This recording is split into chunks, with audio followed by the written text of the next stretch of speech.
Bonjour ou bonsoir les amis et bienvenue sur Terre Noire. Aujourd'hui est une journée particulière, aujourd'hui est une journée triste. Aujourd'hui ce n'est pas nécessairement pour avoir des critiques dans le but d'un développement, mais aujourd'hui c'est d'abord un cri du cœur. C'est d'abord un cri du cœur de la part d'un Africain, c'est d'abord un cri du cœur de la part d'un jeune, c'est aussi un cri du cœur de la part d'une personne blessée.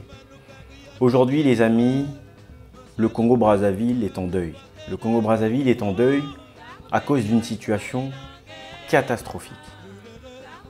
Il faut savoir qu'au Congo-Brazzaville, je vais vous rappeler les faits, il y a eu une organisation d'un recrutement militaire. Un recrutement militaire pour des jeunes de 18 à 25 ans, visant à les intégrer dans les corps armés congolaises. Mais malheureusement, ce fameux recrutement a tourné au drame.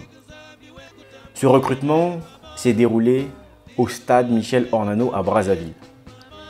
Et l'objectif était celui finalement d'avoir des personnes qui allaient intégrer l'armée et pas aujourd'hui d'avoir des gens qui ont intégré les morgues, les hôpitaux. Nous allons rapidement faire le bilan de la situation. Aujourd'hui, on compte au moins 37 morts sur cette situation qui s'est déroulée à Brazzaville. De nombreux blessés, énormément de blessés graves. Il y a encore pas mal de personnes qui sont en situation critique aujourd'hui au centre hospitalier universitaire de Brazzaville. Maintenant que je suis en train de vous parler, énormément de jeunes sont en train de souffrir, énormément de familles sont en train de pleurer leurs enfants. Beaucoup de jeunes avaient de l'avenir, certainement, mais dans cette nuit-là, du lundi au mardi, il y a eu beaucoup de décès, beaucoup de personnes blessées. Nous allons voir pourquoi. Plusieurs versions ont déjà été évoquées qui ont causé cet accident. Il faut savoir que les candidats étaient réunis par milliers. Quand je vous dis par milliers, c'est vraiment qu'il y avait énormément de gens. Pourquoi est-ce qu'il y avait énormément de gens? On va revenir plus tard pour comprendre tout le cheminement, pourquoi on en est arrivé jusque-là. Mais ce que vous devez comprendre, c'est qu'il y a plusieurs versions, comme je l'ai dit. Il y a une version où on dit que certains jeunes ont donc forcé le portail. Pourquoi ces jeunes ont forcé le portail? Parce que ces jeunes étaient fatigués, parce que ces jeunes en avaient marre de passer toute la journée au même endroit. Et ils ont forcé le portail, et donc en forçant le portail de l'entrée, d'autres sont tombés. Malheureusement, se sont fait marcher dessus. Généralement, comme dans tous les mouvements de foule, lorsqu'il y a des gens qui tombent, souvent ça finit au drame. Et c'est ce qui a causé la plupart des décès de ces personnes au stade Michel Ornano. Mais sachez que tout cela s'est passé à 1 h du matin. Forcément, vous allez vous poser la question, mais comment se fait-il qu'un recrutement se passe à 1 h du matin? On y reviendra. En fait, c'était... il y avait trop de monde, trop de gens, qu'on ne pouvait pas tous rentrer à la fois. Et puis il y a eu les tombés qui sont tombés.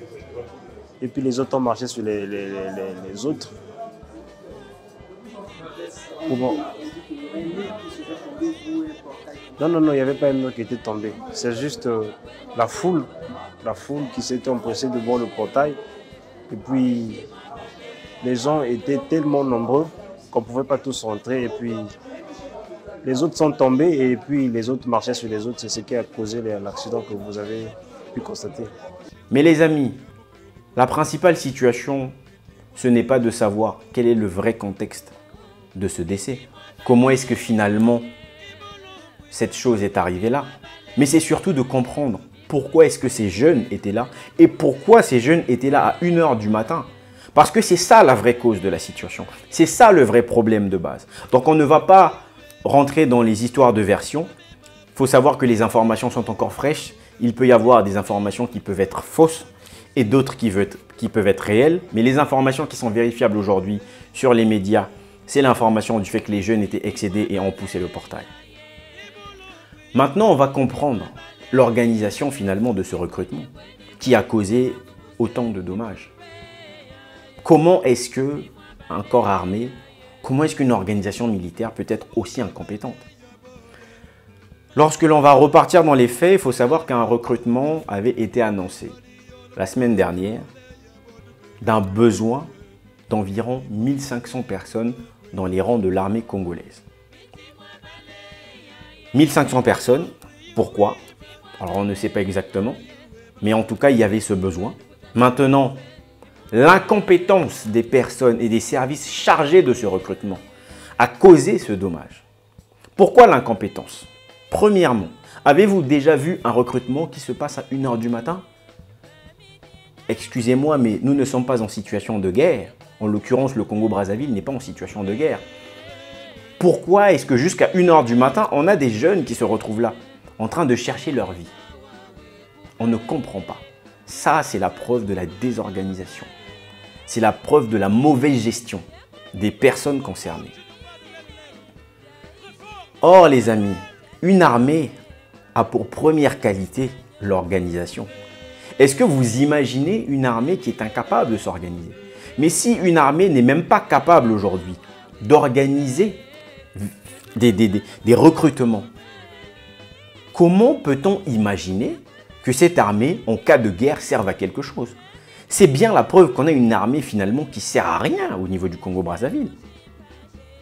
Comment déjà peut-on avoir autant de monde dans un stade?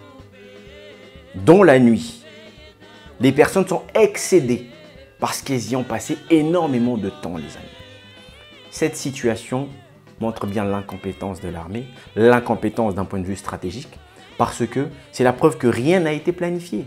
Ces gens n'ont rien fait. Ces gens ont laissé traîner beaucoup de gens là-bas, mais on ne comprend pas comment est-ce que c'est possible que les gens passent toute la journée.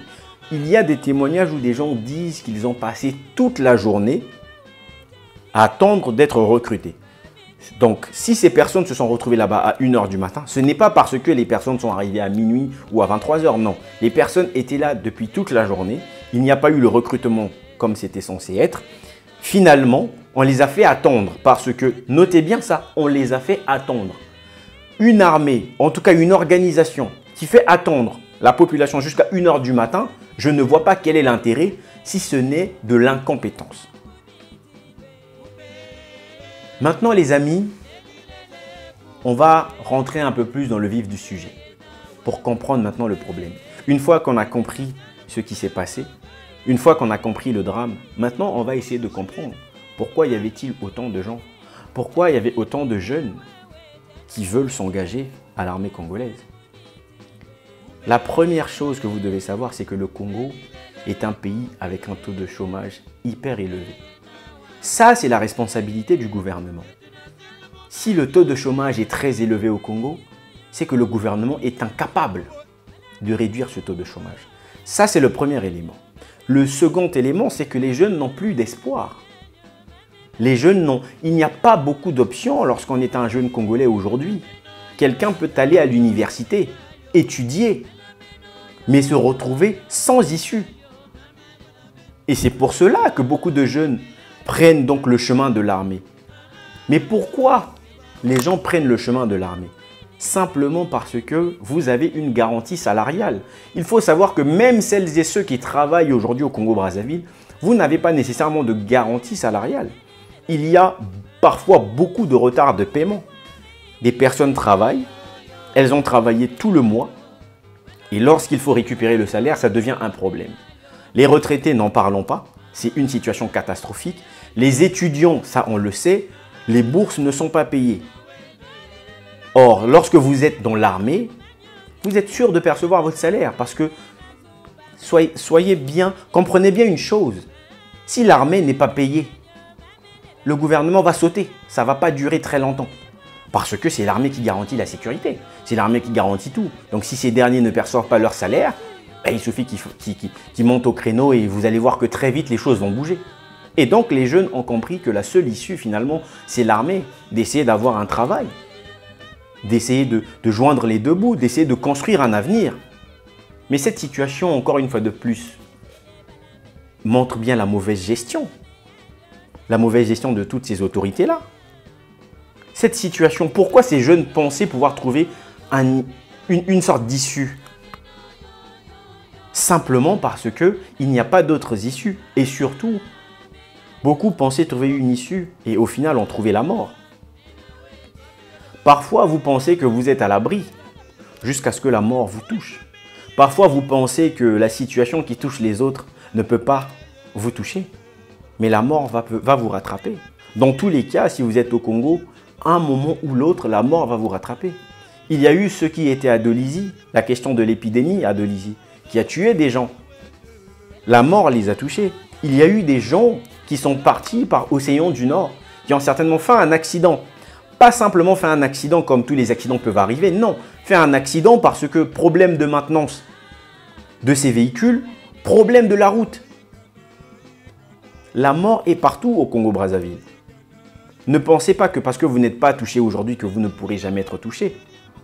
Les amis, les ancêtres parlent d'une manière tantôt d'une autre. Et à un moment donné, c'est l'heure de comprendre que le Congolais, peu importe où il se trouve au Congo, est à 2 doigts de la mort. Ce drame doit pouvoir réveiller le peuple congolais. Le peuple congolais doit comprendre la situation dans laquelle elle se trouve. Ce n'est pas normal. Les enfants aujourd'hui qui sont morts, les jeunes qui sont morts aujourd'hui, dans cette nuit, ce ne sont pas des enfants de ministres, ce ne sont pas des enfants de députés. Ce sont des enfants des personnes qui se battent jour et nuit pour essayer de changer leur quotidien. Ce sont des enfants de personnes braves qui se lèvent à faire des petits boulots pour se battre. Aujourd'hui, ces parents doivent enterrer leurs enfants. Ces mamans doivent pleurer leur fille ou leur fils. Il y a des femmes, il y a des hommes qui sont décédés. Mais ce ne sont pas des enfants de députés. Ce ne sont pas des enfants de cadres, mais ce sont des enfants congolais. C'est la majorité de la population. Ça aurait pu être toi, ça aurait pu être ton cousin, ton frère. Pourquoi est-ce que le peuple ne se rend pas compte de la situation dans laquelle il se trouve?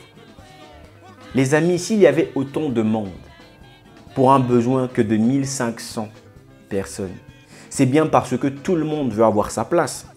C'est pour ça que ça a drainé autant de foule. Mais ces personnes n'ont pas été capables de se rendre compte de cette situation.